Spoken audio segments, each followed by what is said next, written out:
Bismillahirrahmanirrahim. A'udzubillahi minasyaitonir rajim. Ma nansakh min ayatin aw nunsiha na'ti bi khairin minha aw mithliha. Tim. Ini ayat ke-107 ya. Jadi ini menjelaskan nasakh mansukh atau perubahan hukum dalam Islam. Aku tidak pernah menghapus satu ayat. Menghapus satu ayat itu maksudnya menurunkan hukumnya atau hikmahnya. Aku tidak pernah menghapus satu ayat kecuali memberikan yang lebih baik. Di dalam nasakh mansukh itu kadang lafadznya saja yang dihapus, kadang bacaannya. Kalau lafadznya dihapus ya tidak ada lagi dalam Al-Quran, tapi hukumnya masih ada. Kalau bacaannya sebaliknya,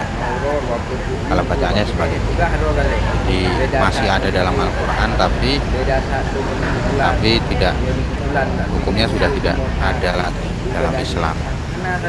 Lalu kalimat nansakh ini ada dua bacaan ya, ada dua qiraah.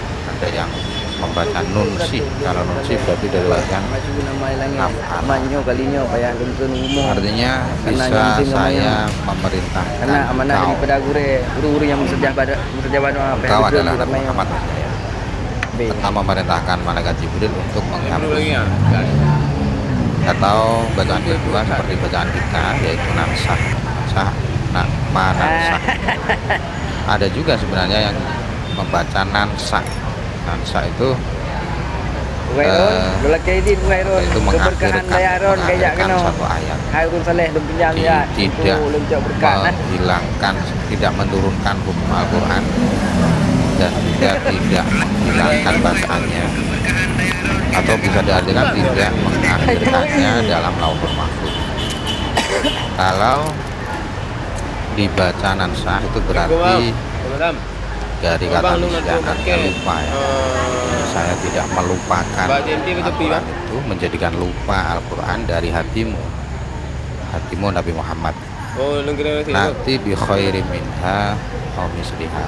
Jadi setiap ada penghapusan hukum dalam Al-Quran itu pasti Allah mendatangkan yang lebih baik dari hukum yang dihapus. Lebih baik ini sudut pandangnya bisa kemudahan, bisa juga banyaknya pahala, atau minimal sama. Jadi tidak mungkin ada perubahan hukum yang lebih rendah dari sebelumnya.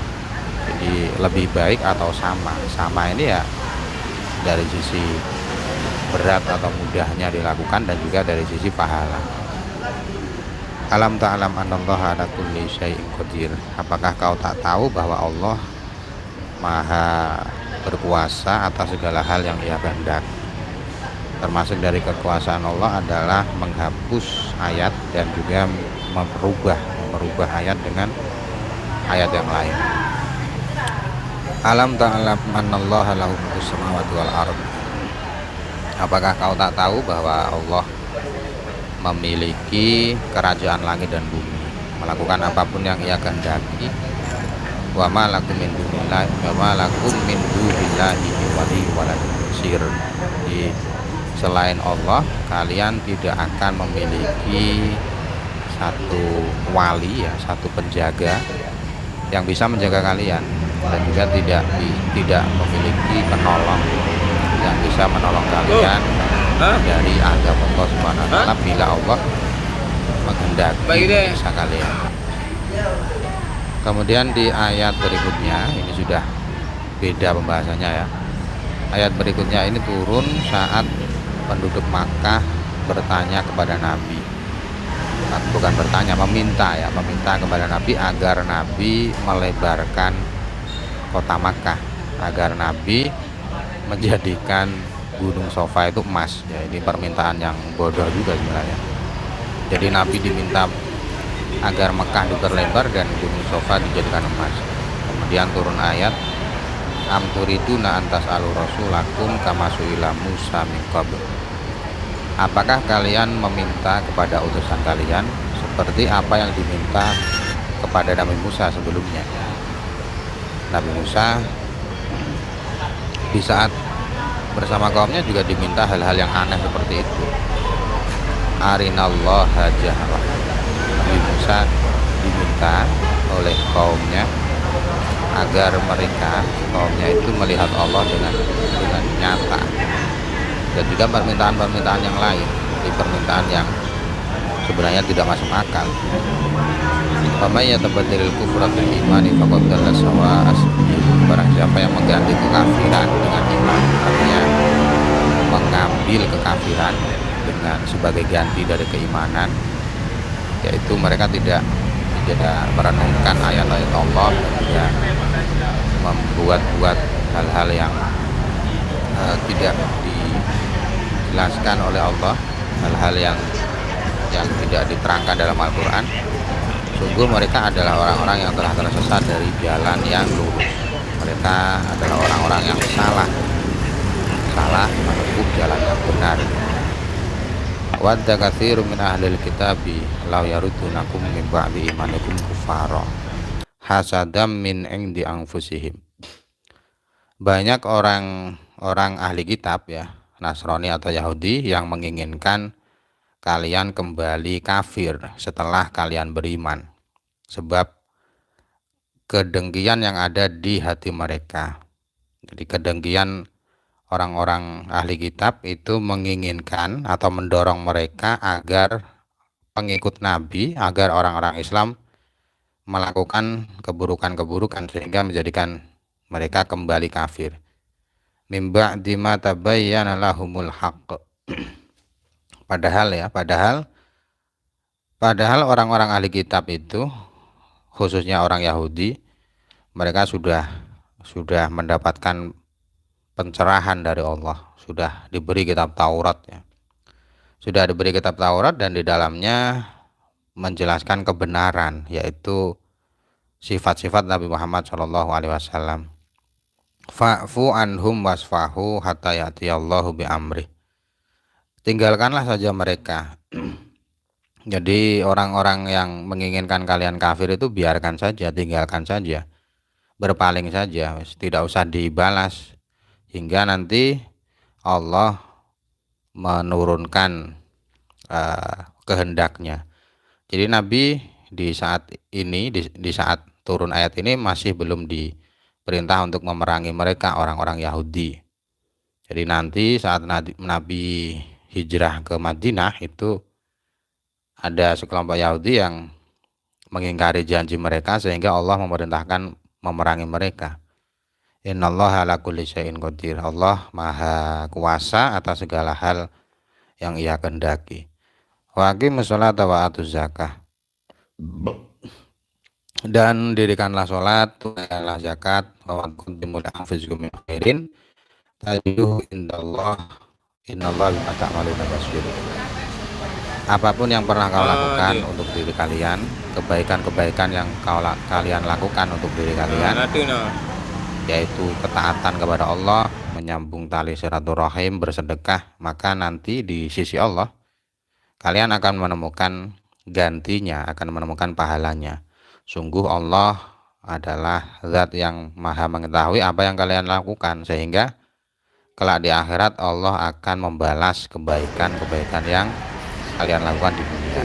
Wa qalu la yadkhulul jannata illa man kana hudan aw nasara. Orang-orang Yahudi dan Nasrani, mereka mengklaim surga hanya milik mereka sendiri. Orang Yahudi mengatakan yang berhak masuk surga adalah kami, orang Yahudi. Orang Nasrani juga sama, yang mengatakan yang berhak masuk surga hanyalah orang-orang Nasrani. Jadi ayat ini turun kepada Yahudi Madinah ya, artinya setelah Nabi hijrah. Ayat ini turunnya setelah Nabi hijrah. Jadi Yahudi Madinah dan Nasoro Najron, ada satu tempat di Madinah yang bernama Najron, itu penghuninya mayoritas orang Nasrani. Yahudi Madinah dan Nasoro Najron, di saat mereka cekcok ya, di saat mereka cekcok di hadapan Nabi, orang Yahudi mengatakan yang masuk surga hanya orang Yahudi. Kemudian orang Nasrani mengatakan yang masuk surga hanya orang Nasrani. Jadi masing-masing dari mereka mengklaim surga milik mereka. tilka amani, ucapan itu hanyalah keinginan mereka saja, syahwat mereka saja, syahwat atau keinginan yang salah. Qul hatu burhanakum in kuntum shadiqin. Kemudian Nabi diperintah Allah, coba minta dari mereka apa bukti mereka atas perkataan itu. Kalau memang mereka benar, coba buktikan saja. Bukti kalian apa? Mengklaim surga hanya milik kalian. Bala, ucapan mereka tidak benar.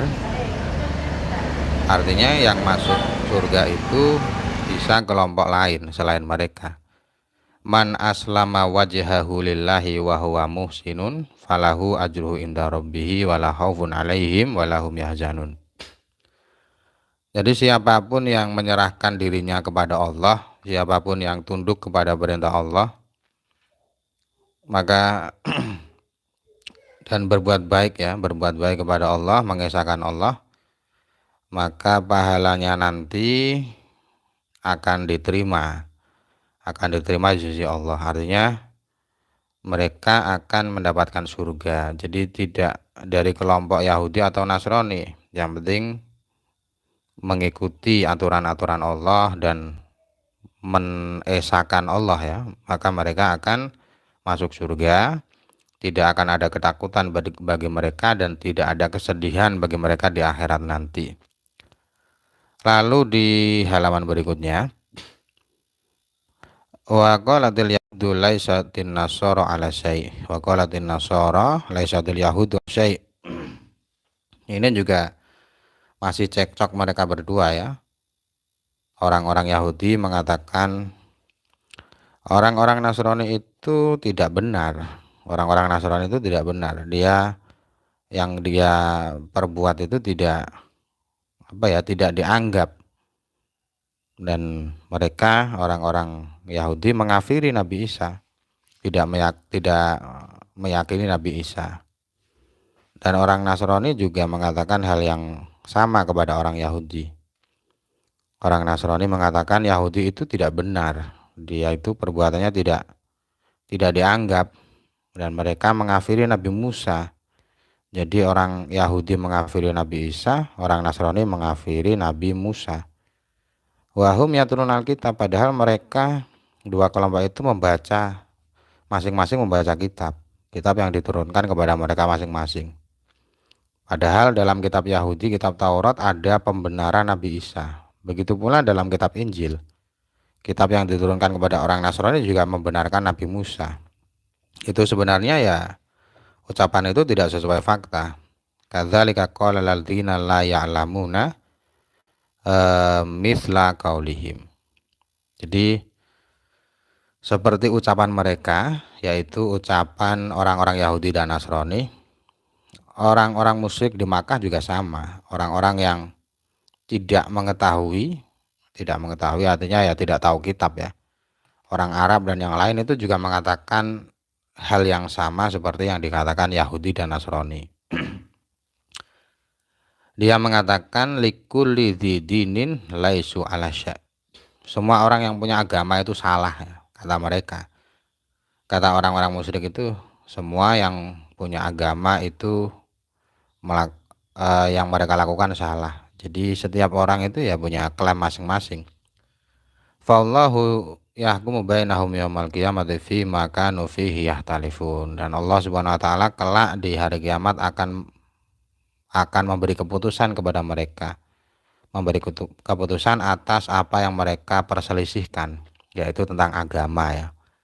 Jadi yang benar akan dimasukkan ke surga dan yang salah akan dimasukkan ke neraka. Wa man adzlamu mimman mana'a masajidallahi ayyukara fiha ismuhu wa sa'a fi kharabiha. Siapa yang lebih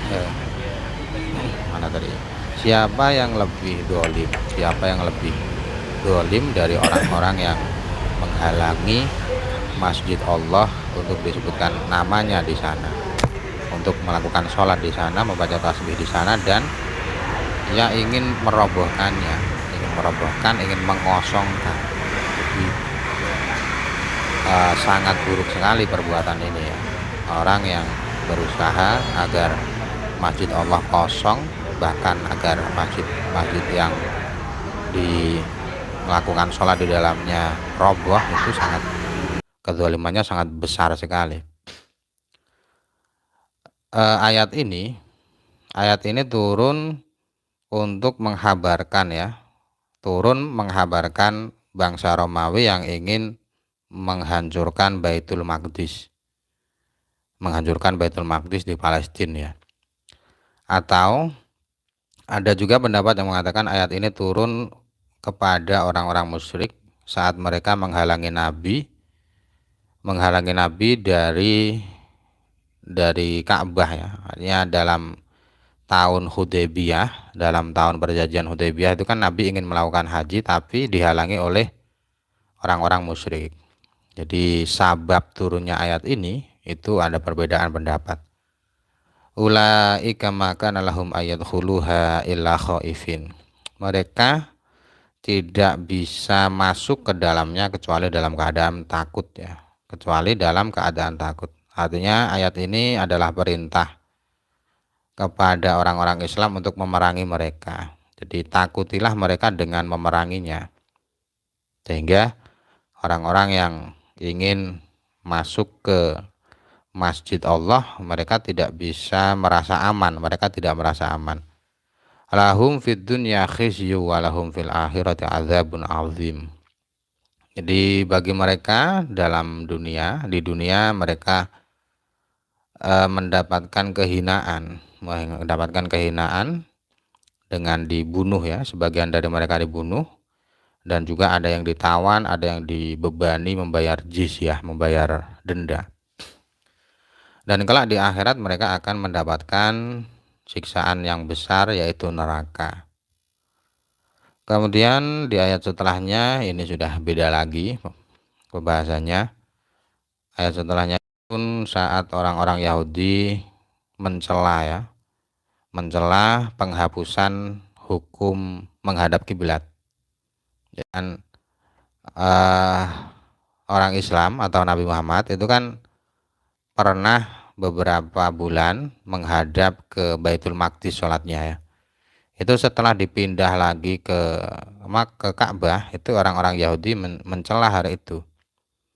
Atau menurut pendapat lain, yang dicela bukan perubahan arah kiblat, tapi sholat sunnah yang menaiki kendaraan itu kan boleh menghadap kemanapun, itu dicela oleh orang Yahudi. Turun ayat lillahil masyriq wal maghrib.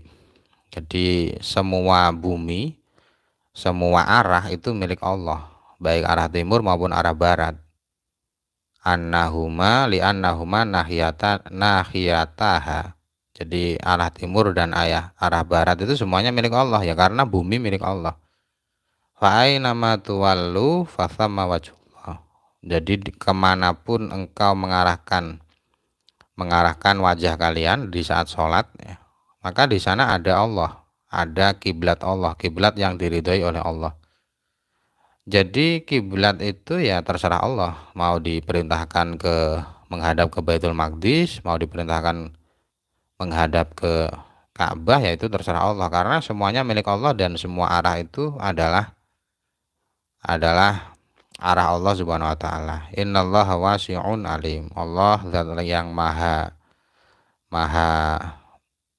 melebarkan ya. Melebarkan artinya kebaikannya itu sangat lebar, mencakup seluruh sesuatu, dan Allah zat yang maha mengetahui dengan mengatur para hambanya. Wa qalu tafadallahu walada subhanahu. Orang-orang Yahudi dan orang Nasrani dan juga orang-orang yang meyakini bahwa malaikat adalah putri Allah. Jadi ini sebenarnya ya keyakinan yang sesat ya. Jadi mereka mengatakan Allah memiliki anak, padahal maha suci dari hal itu semua. Balahu ma fis samawati wal ardh. Jadi orang Yahudi dan Nasrani dan juga orang-orang yang menganggap Allah memiliki putri, memiliki anak perempuan, malaikat tuh anak perempuan Allah, kata sebagian orang Arab. Mereka mengatakan seperti itu. Subhanah, maha suci Allah dari semua itu. Allah memiliki langit dan bumi. Jadi baik malaikat, baik makhluk ataupun manusia ataupun apapun itu semuanya milik Allah. Segala hal yang ada di bumi maupun di langit itu milik Allah. Dan kepemilikan itu berarti tidaklah anak ya. Kalau Allah memiliki malaikat, kalau Allah memiliki malaikat, kalau malaikat adalah milik Allah, berarti malaikat bukan anak Allah. Kalau Nabi Isa adalah milik Allah, berarti Nabi Isa bukan putra Allah, dan seterusnya. Jadi segala sesuatu yang ada di bumi maupun di langit itu milik Allah, jadi bukan anak Allah. Kullun lahu qanitun, dan semuanya tunduk kepada Allah, taat kepada Allah. Apapun yang ada di langit dan di bumi itu semuanya tunduk kepada Allah. Badi'us samawati wal ard, Allah zat yang menciptakan langit dan bumi, menciptakan keduanya, dan sebelum ada keduanya itu tidak pernah ada makhluk yang seperti langit atau bumi. Jadi Badi itu pionir ya, menciptakan sesuatu yang sebelumnya belum pernah ada.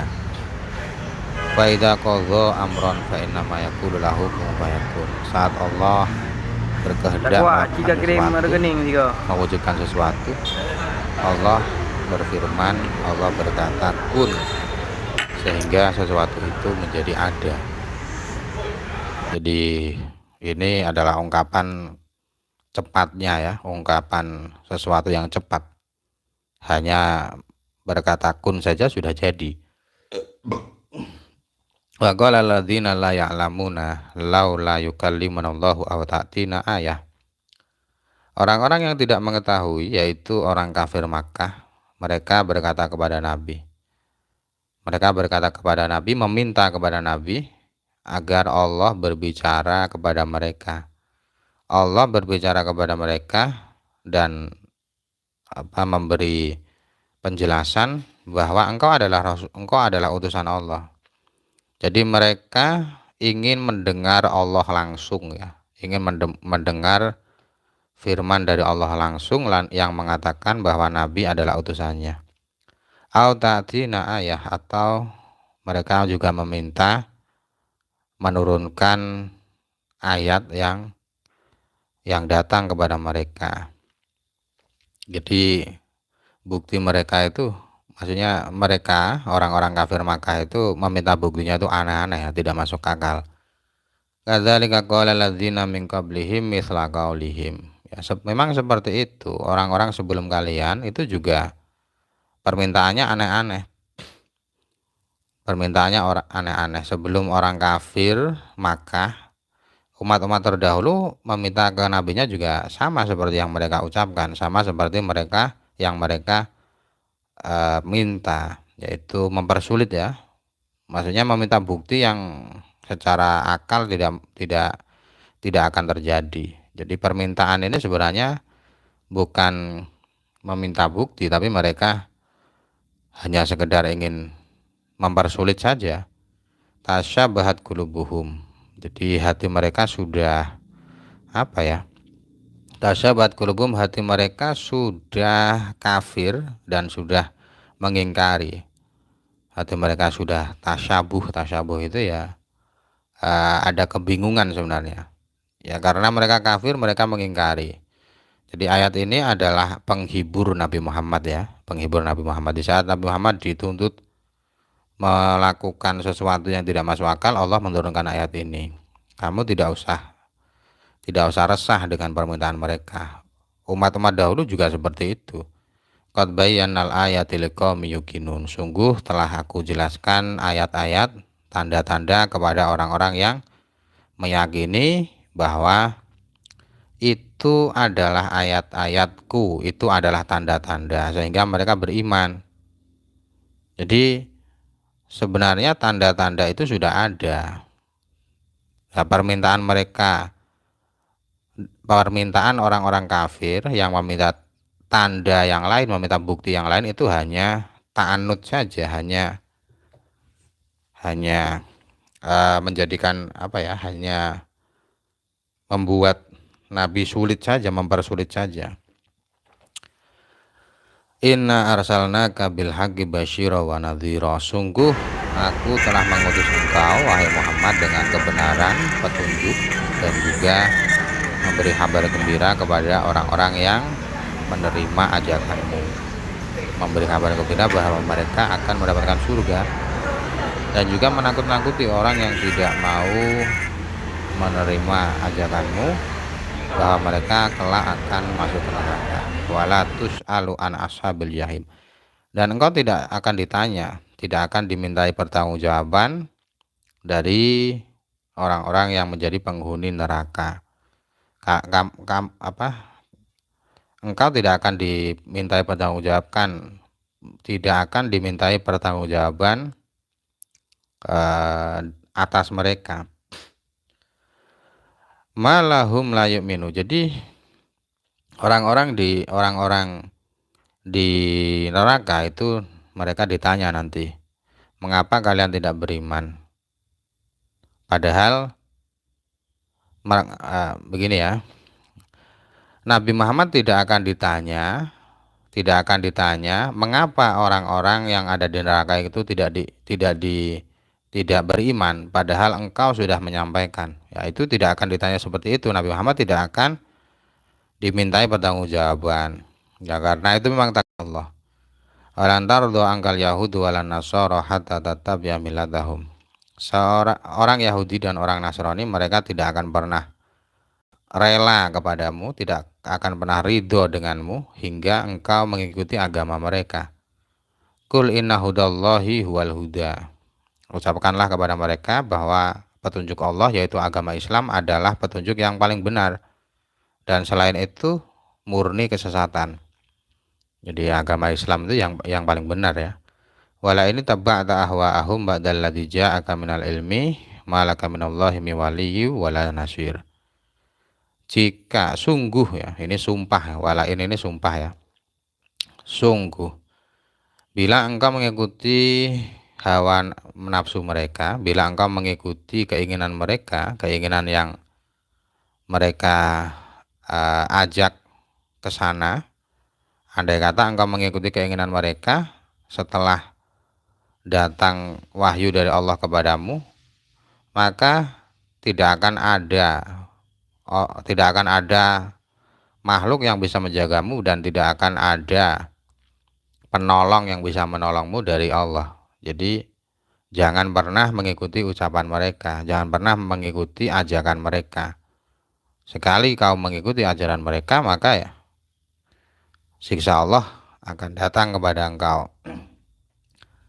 Alladzina atainahumul kitab yatslunahu haqqa tilawati. Orang-orang yang datang kitab Allah kepada mereka, mereka membacanya dengan bacaan yang benar, bacaan yang sesuai dengan apa yang diturunkan kepada Allah. Ulaika yu'minuna bih, mereka adalah orang-orang yang meyakini kebenaran kitab. Nah, ayat ini turun kepada sekelompok orang yang datang dari Habasyah, dari Ethiopia. Mereka beriman ya, mereka beriman. Wa may yakfur bihi faulaika humul khasirun. Dan barang siapa yang mengkafiri, yang mengingkari kitab yang didatangkan kepada mereka, yaitu dengan merubah-rubahnya, maka mereka adalah orang-orang yang rugi, sebab mereka kelak akan masuk neraka yang abadi di sana. Ya Bani Israil adkuru ni'mati allati an'amtu alaikum wa anni faddaltukum 'alal alamin. Wahai Bani Israil, ingatlah nikmat yang aku berikan kepada kalian, dan aku dulu pernah menjadikan kalian umat yang terbaik ya, umat yang paling utama di antara yang lain. Jadi ayat ini sudah pernah ada sebelumnya ya, jadi penjelasannya sama. Wattaqu yaumal la tajzi nafsun an nafsin syai'a wa la yuqbalu minha 'adlu wa la tanfa'uha syafa'atu wa la hum yunshurun. Takutlah pada hari yang di hari itu seseorang tidak bisa melindungi orang lain, tidak bisa bermanfaat kepada orang lain, di hari itu tidak diterima tebusan dan pertolongan juga tidak bisa diterima, tidak bisa bermanfaat lagi. Tidak ditolong, tidak ada pertolongan yang bisa menghindarkan dari siksa Allah. Wa idzibtala Ibrahim rabbuhu bikalimatin fatammahun. Dan ingatlah di saat Allah memberikan cobaan kepada Nabi Ibrahim, memberikan ujian kepada Nabi Ibrahim dengan beberapa ujian. Beberapa ujian ini ya Nabi Ibrahim diberi perintah-perintah dan larangan ya. Yang Nabi Ibrahim diperintahkan untuk melakukan itu. Ada pendapat yang mengatakan ujian ini adalah ritual-ritual haji ya, ibadah-ibadah haji. Ada yang mengatakan ujian ini adalah berkumur, istinsak ya, menghirup air dengan hidung, bersiwak, mencukur kumis, menyisir rambut, memotong kuku, mencabut bulu ketiak, mencukur bulu kemaluan, sunat dan cebok ya. Fatamahun, lalu Nabi Ibrahim melakukan itu semua. Jadi ujian yang diberikan Allah kepada Nabi Ibrahim itu dilakukan dengan sempurna. Qala inni ja'iluka linnasi imama. Lalu setelah Nabi Ibrahim melakukan ujian itu, Allah berfirman kepadanya, sungguh aku menjadikanmu pemimpin di bumi, pemimpin bagi manusia. Aku menjadikanmu pemimpin bagi manusia. Pemimpin bagi manusia ini artinya Nabi Ibrahim adalah panutan agama. Qala wa min dzurriyyati. Nabi Ibrahim berkata, aku meminta kepada Allah bahwa jangan cuma saya yang jadi panutan. Aku memohon kepada Engkau agar putra-putraku, keturunanku juga menjadi panutan bagi seluruh manusia. Jadikanlah mereka panutan. Qala la yanalu ahdi dzalimin. Allah berfirman, ketetapanku, yaitu seorang pemimpin, seorang panutan manusia itu tidak akan jatuh kepada orang-orang zalim, tidak akan jatuh kepada orang-orang yang kafir, orang-orang kafir dari anak kalian. Artinya keturunan Nabi Ibrahim itu tidak semuanya menjadi pemimpin, tidak semuanya dijadikan Allah sebagai panutan ya, panutan dalam hal agama. Kalau mereka tidak kafir, tidak zalim, Allah jadikan mereka panutan. Tapi kalau mereka kafir ya itu tidak dijadikan Allah sebagai panutan. Wa ij'alnal baita matsabatan lin-nasi wa amnah. Dan ingatlah di saat aku menjadikan Ka'bah sebagai tempat kembali bagi para manusia. Jadi tempat kembali itu ya tempat yang selalu didatangi oleh semua manusia ya, dari seluruh arah. Dan juga sebagai tempat aman bagi manusia, aman dari kezaliman, aman dari serangan-serangan yang bisa terjadi di selain Ka'bah ya. Jadi Ka'bah itu tidak mungkin ada pembunuhan di sana, ada kriminal di sana. Ini ada cerita bahwa ada seorang laki-laki yang mencari, ada seorang laki-laki yang bertemu dengan pembunuh ayahnya. Jadi ada orang yang membunuh seseorang, kemudian anak dari korban itu bertemu dengan pelakunya. Ya tentunya mau dibunuh, tapi dia berlari dan kemudian sampai di Ka'bah. Setelah sampai di Ka'bah ya dibiarkan, karena memang Ka'bah itu adalah tempat yang aman, tidak boleh ada pembunuhan di sana. Wattakhidu min maqami Ibrahim musholla. Jadikanlah, wahai manusia, jadikanlah tempat Ibrahim itu ya batu yang dijadikan pijakan Nabi Ibrahim di saat membangun Ka'bah. Jadikanlah tempat sholat ya. Jadikanlah tempat sholat itu maksudnya sholat di belakang di belakang batu itu sholat 2 rakaat tawaf. Jadi ini adalah perintah ya, perintah melakukan sholat 2 rakaat tawaf di belakang makom Ibrahim. Wa ahidna ila Ibrahim wa Ismaila an tahira baitiya lit-taifina wal akifina war ruk'i sujud. Dan aku telah berjanji kepada Ibrahim dan Ismail, aku telah memerintahkan mereka berdua agar mereka mensucikan rumahku dari berhala-berhala untuk orang-orang yang tawaf dan orang-orang yang bermukim di sana, orang-orang yang menetap di sana, dan juga bagi orang-orang yang ruku dan sujud. Orang-orang yang ruku dan sujud maksudnya ya orang sholat. Wa idh qala Ibrahim rabbi ij'al hadza baladan amina. Dan ingatlah di saat Nabi Ibrahim berdoa kepada Allah, ya Allah jadikanlah tempat ini tempat yang aman. Dan doa ini dikabulkan oleh Allah. Allah mengabulkan doa Nabi Ibrahim. Allah menjadikan tanah haram itu ya tanah yang mulia, tidak boleh mengalir darah manusia di sana, dan tidak boleh ada seseorang yang dizalimi di sana. Hewan buruan di sana tidak boleh diburu, dan tumbuhan-tumbuhan di sana tidak boleh diambil ya. Rumput-rumput atau pohon-pohon itu tidak boleh dipotong. Warzuq ahlahu minal thamarot. Nabi Ibrahim juga berdoa agar Allah memberikan penduduk di sana, penduduk Makkah, agar Allah memberikan buah-buahan. Dan Allah telah melakukan itu. Permintaan Nabi Ibrahim kembali dikabulkan oleh Allah. Allah memindah satu tempat dari Syam ya, yaitu Taif, dipindah ke Mekah. Jadi menurut keterangan di kitab ini ya, Taif itu sebenarnya tempat yang ada di Syam, tapi dipindah ke Mekah. Dan sebelum itu di Mekah itu tidak ada tumbuhan sama sekali, tidak ada sumber sama sekali. Jadi Taif ini subur ya, dan ini sebenarnya bukan tanah asli Mekah. Man amana minhum billahi wal yaumil akhir.